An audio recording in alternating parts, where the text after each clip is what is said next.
Welcome back to a brand new edition of the Backyard Professor Chess videos, where I show you good chess. Hopefully, keep your fingers crossed.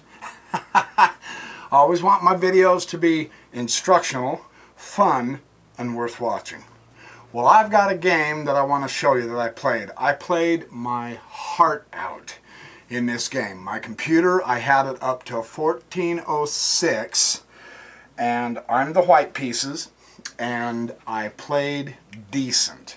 I have had this cotton picking thing in the 1300s now for a long time, it feels like, and I was able to bump it up to 1406, and here's the game I played against it. I am opening with a king pawn opening. Now here's what's so interesting to me. I haven't played a king pawn opening for months. I've been trying to play the queen pawn openings and try to get as many nuances and ideas I can out of the queen pawn, and I thought, why not? Experiment. Try to see if I remember how to do the king pawn opening. As it turns out, apparently I do. So, this is good news for me. We're both developing somewhat rapidly. We're doing okay. We're hitting the center as usual because we want to coordinate our pieces. He throws a pin on my knight. This is, the bishop's coming out, pinning the knight to either the queen or from the other direction when the pawns are opened correctly, pinning that knight to the king. This is common. You see this an awful lot in the games. And pins are a very deadly tactic if you aren't careful with them. And this last couple of months, I've been gently improving my tactics, and so I want to watch this pin. Not a big deal. It's not a crisis. Usually in the opening, these pins are actually rather common, so I'm not going to worry about trying to thwart it. I'm not going to worry about trying to challenge his bishop right now. I want to solidify my center. At this point now, watch. I know some of you, in fact quite a few of you, are asking me to do some opening videos, and I will. And others are wanting me to do live chess with my computer as I record it, and I will. But here's something in the opening that you want to practice watching for. What do you see with my position at this point? The bishop has come up to c4. True, he's got this diagonal. See this square right there? That d5 square. My knight is up here to c3. It's hitting that d5 square. See my pawn? It's hitting that d5 square. I want to give that pawn support, so I push my pawn up so that I can keep that d5 square. You kind of see the idea here? We're looking at squares. Now my opponent's setup, he's looking at squares. By him pinning this knight to my queen. Now see, what does this knight cover? This knight covers the pawn and this square. So by pinning me, if he wants to occupy this square, I can't retake him without danger. Just one of the cool little subtleties that occur in games all of the time. Now let's see. Let me make sure I'm not getting ahead of myself. Nope, I'm not. Now he brings up his other knight. This is interesting. Neither one of us are leaving very much to be undesired with development now, are we? Now I decided if he can do it, I can do it, so I'm going to put the pin on his knight also. And he castles. This is usually what happens to this. Now, at this point in time, I'm thinking, okay, I know I'm moving a piece twice, but I'm going to undo this pin. And I'll face the consequences later. Now, because I moved a piece twice, watch what he does. Coming right up the center.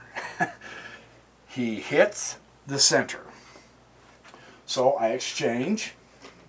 He's challenging my square directly because now my knight is not protecting that square that I just so recently bragged about having such good authority and control over, and it looks like I've completely given up that square now, doesn't it? I'm going to swap the bishops anyway, and I'll show you why in a minute.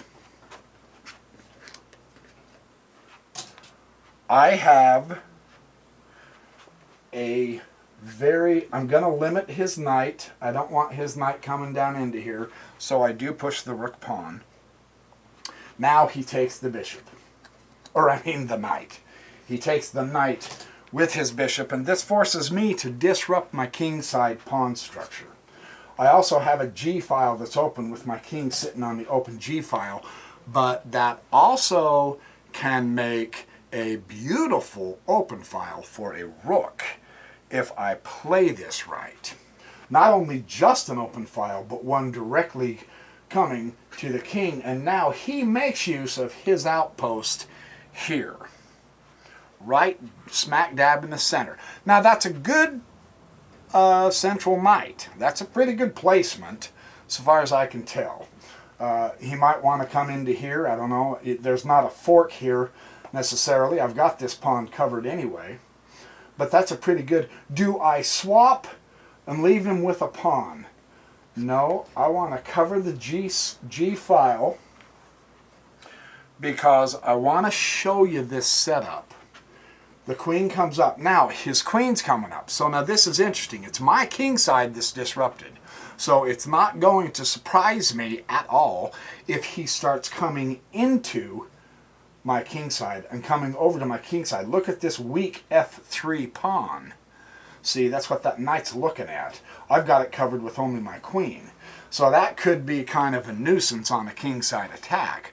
On the other hand, this knight here is on this side. My bishop is holding this pawn here, the weakest pawn. Not now because he's castled and he's got his rook guarding it, but my queen can also come up to d2 and over into his king side. I might have something interesting to say about that. And because he is bringing pieces out, I have decided I don't want to lose my light squared bishop. I saw this in a Grandmaster game. You know, again, if you can imitate the Grandmasters and what they're doing, and you can start seeing the effects of what they do, and you can put it into your games, perhaps you can find certain kinds of combinations that you wouldn't have seen beforehand, right? And you say, oh, dude, that's a horrible square for your bishop. Not true. I know, I know. Trust me, I know. You've always said the center gives you the greater mobility. It's from the center that you radiate power, and you're limiting the influence of that bishop. But I'm keeping my eye on this long diagonal and this pawn to the king. I don't want to lose that. Okay? And again, trying to read the board, right?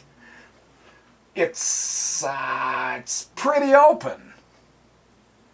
And he's got the two knights. I have a bishop and a knight. So I want my bishop to be stronger than his knights. I don't want to trade it.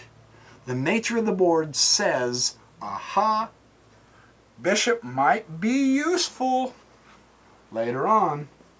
And you will see that my bishop earns his keep. It's a beautiful thing. Now, of course, the queen comes out and look, he's hitting my f3 pawn, you know, my weak pawn. Now, I've got it covered, but now he's hitting it twice. Uh-oh. And it's on the king side. Uh-oh. But look what else this queen move of his does. Not only does he hit this twice, but he also hits this. So it's interesting. What I did is I went ahead and pushed the pawn to get rid of that magnificent developed central knight, the Steinitz anti-knight rule, take away the posts of the knight. Now I get to have a central knight and blockade a pawn. And you say, yeah, well, so what? He could push the... That's true. He can push the F pawn anytime he wants. This is absolutely true, but watch. He gives himself away. I knew it. You know, my king side is shattered. However, at this point, I am safe at rook 1. Truly, but now look at that beautiful file the queen's got, right? So he's going to give his knight support, because nasty combinations and tactics can happen when you see pieces that are unprotected, like this knight and that pawn and so on and so forth. So that's actually a pretty good waiting move when I've got a rook. No, sir. No, I want that file. I want that file. There's no way you have to leave a queen in that position. And you shouldn't. The beauty now is that I'm directly hitting a sweet spot, G7. And you'll see how I loosen his king side. Take command of that open file. Right now. Don't wait a couple of moves and play a couple of pawn moves or whatever to see what the opponent will do. No, take command of that file. Right now. You don't have to wait. Now look what his queen does. Now see, this kind of move used to intimidate me. I used to go, oh no, man, it's a full-fledged attack. Okay, hold on. Before you push the panic button, just assess the situation. Number one, first thing, it's only one piece. It's the queen, though. I know, but it's only one piece. Guys, one-piece attacks do not win the game. And in a way, you know, my queen has to do babysitting for this pawn. That's not good. No, hold on. Hold on. I can rearrange this. I can rearrange this. I don't want my queen to babysit that pawn all the time. Now, of course, to get my queen involved, I'm moving my queen so that I can connect my rook, okay? Look at what my opponent's doing with his rooks. Developing them and putting them on. Now, this is a partial open file, but hey, that's right. That's right. He wants the open file. And of course, he knows what I'm going to do. There's no reason to hesitate. There's no reason to hold off. I want this G file. I want it. I want to own it. I want it. I'm going to use it. I'm going to keep his king off it. Because do you see, through the process, yes, he weakened my king side. That's true. And in a way, I kind of played that wrong anyway. I should have... Well, there was just nothing I could do. He was going to take the knight eventually to disrupt my king side. But I don't have to leave it as a weakness, even though it's a weakness. Does that make sense? Get your king over on the H1 or into there. It's better over here. And take control of the file.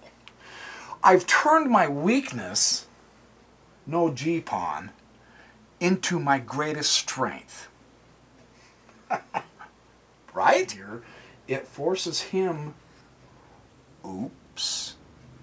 Aha, a chink in his armor. See, he's been trying to attack my chink in my armor, and not real impressively because it's a one-piece attack. Hold on. I have two, and they're both rooks on the same file, which is potent. So now, he just weakened his dark squares around his king. Now that I've got the central knight, now I can put him to work, putting pressure against the queen and the other weak pawns. See how that works?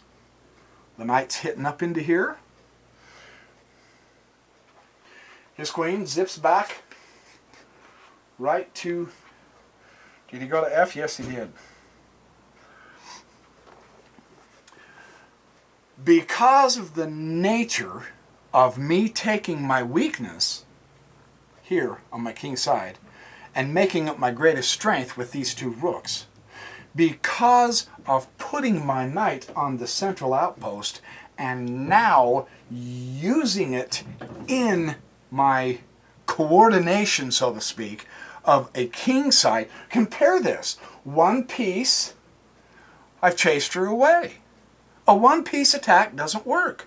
But I don't have a one-piece attack. I have 1, 2, 3. That has made a difference. He's pushed his pawn and he's drawing back. He is beginning to react to me because I have much more power on the king side than he does. I just want you to see the dynamics, because this is how they explain it in the master games when they play games like this, right? What have you got? I have a secret weapon. This is what I've seen in some of the master games that I played through, and it's a beauty. If you can practice this, just try it, you know, do some experimenting. Remember, chess is fun. We're trying to learn, right? Try this.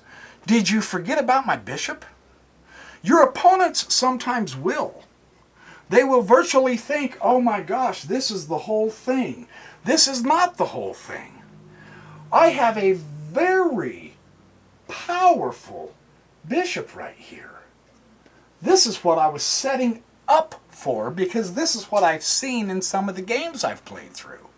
Drop that bishop all the way back, and when the time is right, and I hope my timing's good, you know, you gotta have good timing. Sometimes you'll muff it, sometimes you won't. But you'll never know if you don't try it. Now, look at this. Check. And I've eliminated one of his weak kingside pawns. And I'm not going to have to exchange the piece.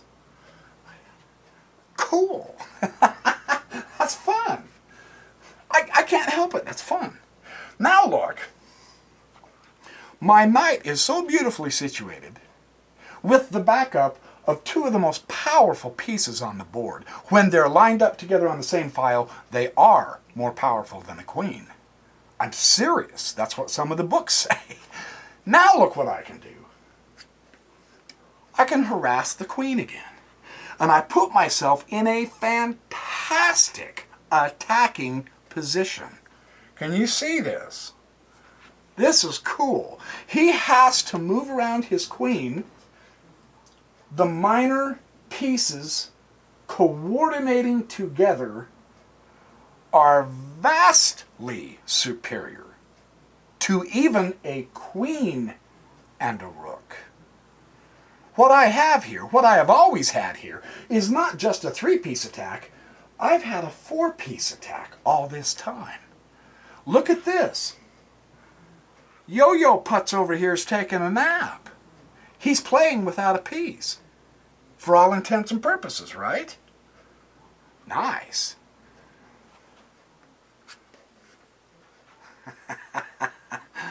Check, dude. Because I'm studying tactics a little more, I'm able to see this and actually manipulate it so that I can do a tactic like this. Check and fork the rook. Man, this is fun for me. I can't help it. Yes, I get excited over the silliest things, but hey, 6 months ago, I said that in my last recent video. 6 months ago, you guys, I couldn't have played like this.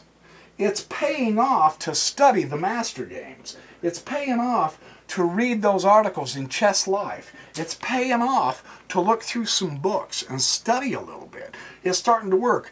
I'm up the exchange for the rest of the game. And it makes the difference. You'll see. Now, watch. He makes a great intermediate move here. Okay, now, so I'm up a sweet power. His knight's going nowhere. His knight's going to do nothing. So he does the intermediate move here, which kind of surprises me. Now he takes with his rook. Finally, his rook gets in with a beautiful open file. I don't want my queen to have to babysit my pawns. But in this defensive role, she's invaluable right now. You want your queens to be offensive. He obviously wants his queen to be on the offense. As a defensive piece, the queen can be strong, though. Because, in my opinion, I think a big mistake would, now that he's got the open file, try to limit his open file by pushing that pawn. Look. So, I understand that my queen is stuck with defensive duty, and in this instance, it's okay. I still have enough here to coordinate something real beautiful. I want the initiative. Boink. Go after the lady. Honey, I would like this dance with you. I would like to do the dance of death with you, your royal highnessness. And she says, nope, I'm not going to do it. And who can blame her? And I'm up a power. 4 pieces, he's got 3. So I don't want to lose the bishop. I like having this diagonal to control the king a little bit, control a couple of the squares that's surrounding the king. Now he comes zipping up here. He's going to... Now, notice how he's doing this. He's doing this right. He's putting his pawns on the light squares because ultimately that's the color of my bishop and it will limit my bishop. That makes sense? Do you know why that rook move is so important? This is really fascinating to me. He actually helps me get into a better position. It's interesting how he does this. It's quite fun. Now he brings his knight up on an outpost. That's not bad. That's not bad. And he's threatening my rook.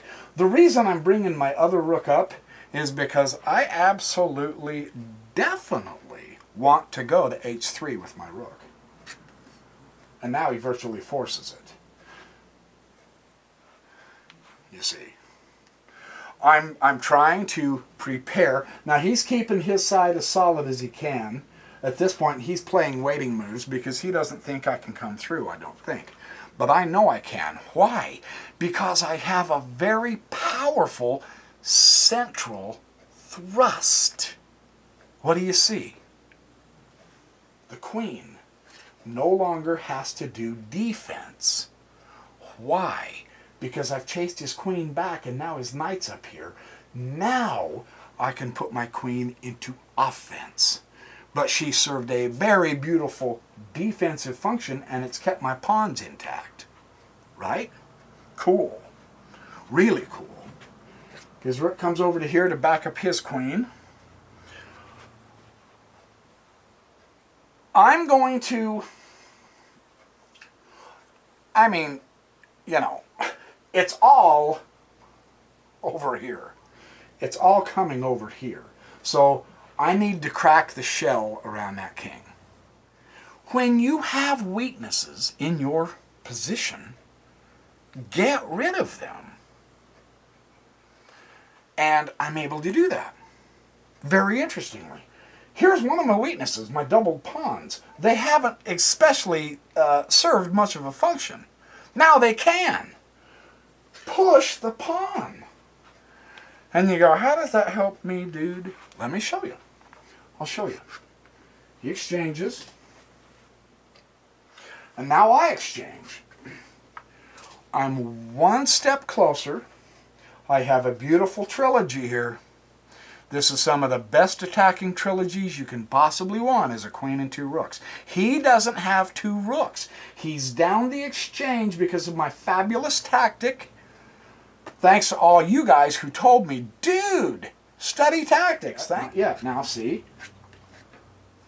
Bang. He is also doing things. I don't want to lose my bishop, so I'm a piece up exchange. Hello, McShirts. I'm a piece up exchange, dude. Go get that knight. It's a pinned piece. That's a free piece. I've got his pawn pinned, so I'm going to exchange with him. I'm getting pretty excited right now. I'm saying, all right, this is starting to work out. And then he goes, he backhands me. Thunk. Ouch. Yeah, that's not bad, but I can simply take it because he can't retake. His pawn is pinned. So my rook's okay. However, you know, now he's got me. Check. And I go, oh man, that was beautiful. He's got some excellent tactics and forks of his own. And now he's got my bishop.